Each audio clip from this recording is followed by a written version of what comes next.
السلام عليكم، ازيكم حبايب قلبي؟ عاملين ايه؟ يا رب تكونوا بخير. عملنا مع بعض هريسة الشطة وفرزناها لرمضان، وعملنا كفتة الرز، وعملنا الفول، وعملنا الطعمية. تعالوا بقى نشوف نخزن الكرنب ازاي، او يعني هنعمل فيه ايه وكل الكلام ده. معانا كرنباية كده، مقوراها، وقلت اعمل دي معاكم برضو. علشان يعني ايه هنعملها ببعضها، علشان بس ايه ما نملاش الدنيا ورق، ونقعد نقطع ورق ونرجع يعني نسلق ورقة بورقتها، فهنحطها كده كلها مع بعض مرة واحدة. ونطلع ان شاء الله منها في المية.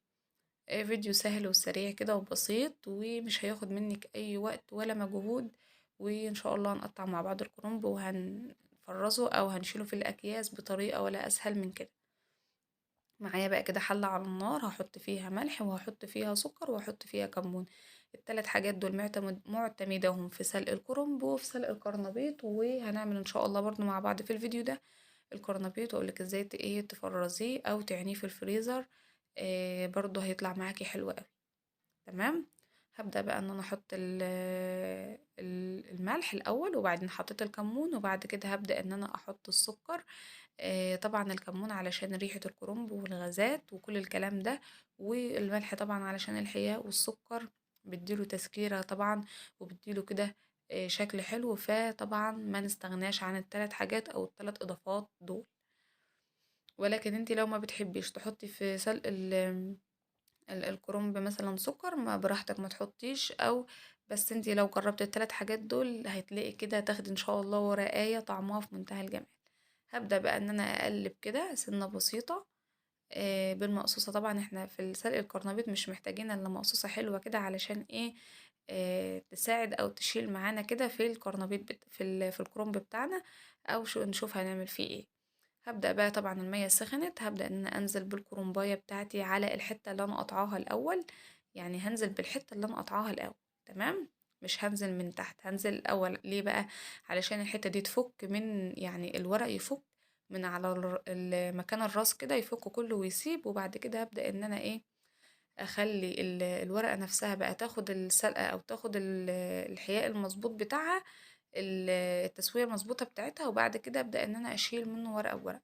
ولكن الكرومباية سخنة جدا، والتحكم فيها صراحة كان صعب، علشان كانت كبيرة، وكنت حطاها على العين اللي جوه. الورق كده بقى خلاص، الورقة اللي بتستوي او الورقة اللي بتاخد السلق المظبوط بحطها في مية باردة لما بخلص كل الكمية. بس علشان ما اطولش عليك الفيديو، هبدأ ان انا اقطع ال الكرنب بتاعي في تقطيعتين. وهقول لكم ايه التقطيعه اللي انا بفضلها، وايه التقطيعه اللي مش بفضلها قوي يعني. التقطيعه اللي مش بفضلها قوي هي اللي انا هقطعها معاكم الوقت دي. ولكن في ناس معتمداها وبتقطعها عادي جدا يعني. انا بقول لكم اللي بحب دايما افرزه في الفريزر هو التقطيعه التانية ان شاء الله اللي احنا نقطعها مع بعض. الاول بس هعمل ايه؟ يعني هظبط كده كل الورق بتاعي، هحط كده 4 أو 3 ورقات على حسب ما أكون عايزة العلو أو السمك بتاع الكرنب بتاعي، أو يعني عايزة أختصر في الوقت قد إيه، فبراحتك. هحط كده 3 طبقات. يعني 3 طبقات كده من الورق، واظبطهم كده على بعض، أتأكد إن الطرف على الطرف وكل حاجة مظبوطة على بعضها. وبعد كده هبدأ إن أنا يعني أشتغل بالسكينة أو أقطع على طول. هبدأ إن أنا كده إيه، أحط برضو ورقة كمان، علشان يكونوا 4 طبقات من 4 طبقات من الكرنب بتاعي. هوسع لكم بس كده علشان تشوفوا برضو أنا التقطيعة ازاي، أو عملناها ازاي أساسا من البداية. هبدأ بقى إن أنا أشيل العنقود، أو الحتة التخينة أو الحتة الخشنة اللي بتكون في الكرنباية، أو الورقة التخينة على حسب ما بتسموها. نبدأ نقطعها كده، نشيلها كده يعني على طول بالسكينة. وبعد ما هقطعها هبدأ ان انا بس ايه، طبعا الورق اللي هناك كله بعد ما غسلت تحت المية، هبدأ ان انا احطه على الصينية دي كده، وميلتها بجنب علشان تصفي كل حاجة فيها. وبعد ما بقطع بستخدم مصفى. لازم وانا بقطع الكرنب بيكون عندي مصفى كلها كده، كلها يعني متخرمة، علشان تنزل لي كل المية اللي في الكرنب. دي اول تقطيعة كده معانا. هبدأ ان انا ايه، اقطع الكرنب بتاعي زي ما انتوا شايفين ل3. زي عارفين لما بنقطع صينية الكيك كده، نفس الطريقة يعني. هبدأ ان انا اقطع كده، هقيس بصوابعي بس يعني مش هخلي صوابعي كلها كده علشان ما تكونش الورقة كبيرة قوي، وعلشان برضو ما تكونش صغيرة. يعني حجم الورقة اللي انا بوريها لكم كده مظبوطة جدا، مش محتاجة اي حاجة.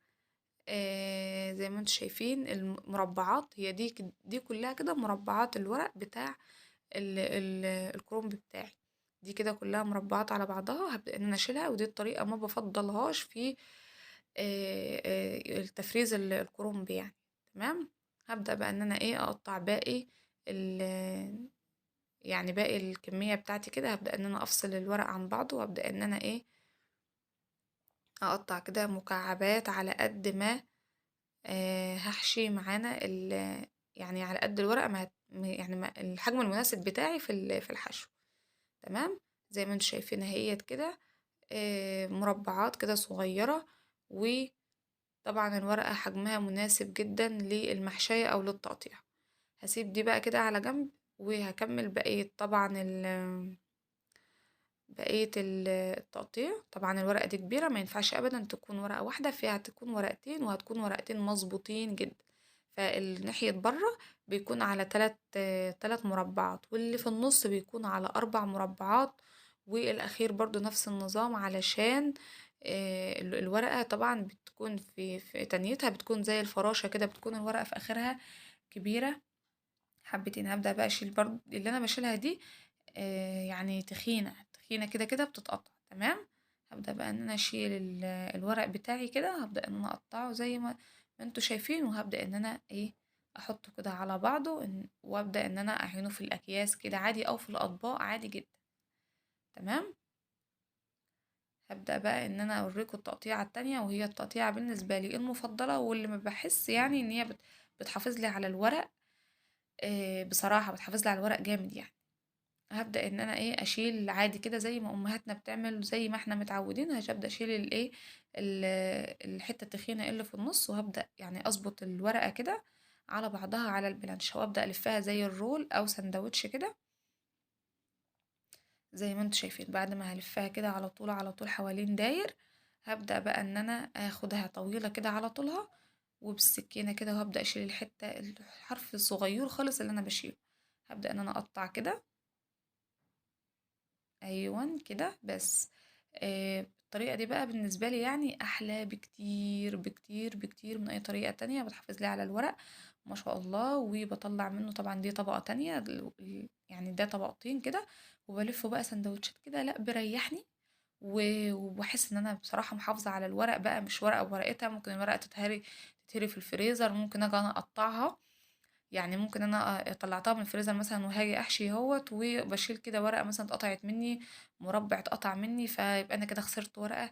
فلا الطريقه ديت افضل طريقه في تفريز الكرنب، او انك تعين الكرنب في الفريزر. هبدا بقى ان انا اشيل. شوفوا الحاجات اللي انا بشيلها صغيره جدا يعني. هبدا بقى ان انا ايه اقطع كده اظبط. لفيت بقى كل باقي الورق، ودي طبعا بتسهل عليكي وقت ومجهود. هشيل بقى كل باقي الورق، وابدا ان انا اقطع عادي جدا، مفيش اي مشاكل. ولو في ورقة طويلة شوية طبعا بقطعها عادي اتنين، ما فيش اي مشاكل. هبدأ بقى ان انا ايه طبعا اكياس التلاجة عندي، وهبدأ ان انا ارص كده الكرنب بتاعي. شوفوا زي ما انتم شايفين كده برصه، زي عارفين لما نكون عاملين جلاش كده صوابع، فبيبقى زيه بالظبط. وهظبطه في الكيس بتاعي، علشان حتى يكون في رصته في الفريزر تكون مظبوطة، وما ياخدش معايا وقت، وما ياخدش معايا مكان، وما يهربدش الدنيا. فالسندوتشات دي بالنسبة لي طبعا أوفر في المكان في الفريزر، وأحلى وأسلم في التخزين طبعا عن ما أكون مقطعاه يعني ايه مربعات صغيرة. تمام.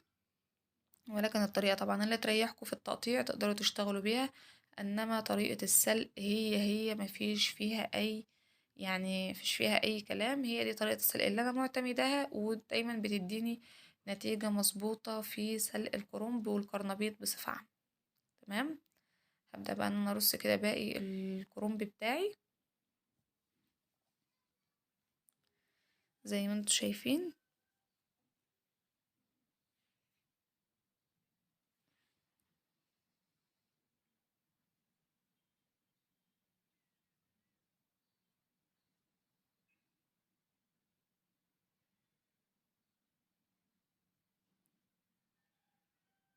رصيته بقى على حسب ما هحشي قد ايه او انا محتاجة قد ايه، فدي كلها طبعا اذواق على حسب يعني الحاجة اللي انت هتحتاجيها بالظبط.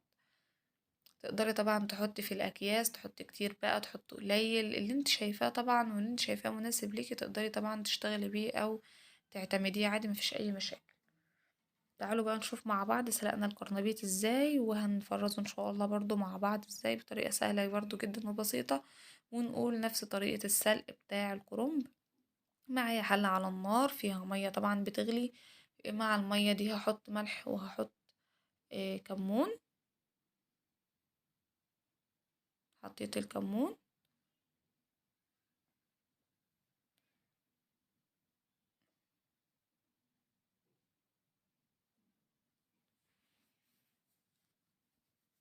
وهحط الملح بتاعي،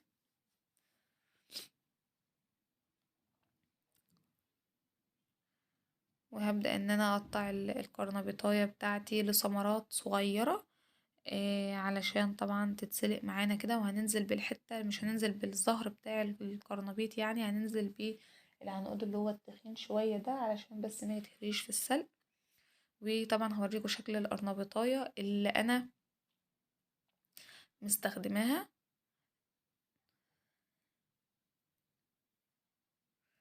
ما شاء الله الزهرات بتاعها يعني بتاعتها لازقة في بعضها كده، وده المطلوب. وشكلها حلو وابيض مفيش عليها اي حاجة. هبدأ بقى ان انا اسلق كده، احط بقى كل كمية القرنبيط بتاعتي في المية بتاعتي بتاعة السلق.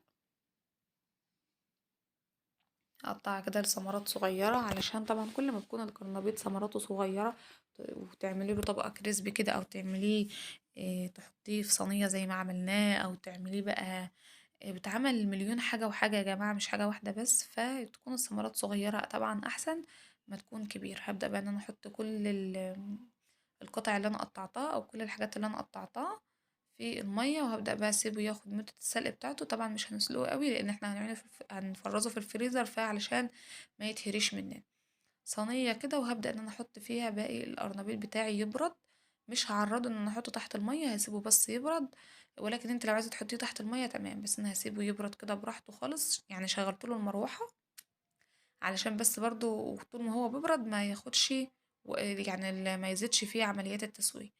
زي ما انتم شايفين كده، حطيته بقى في اطباق، وبعد ما حطيته في اطباق طبعا غطيته بستريتش. وهبدأ ان انا ان انا افرزه في الفريزر.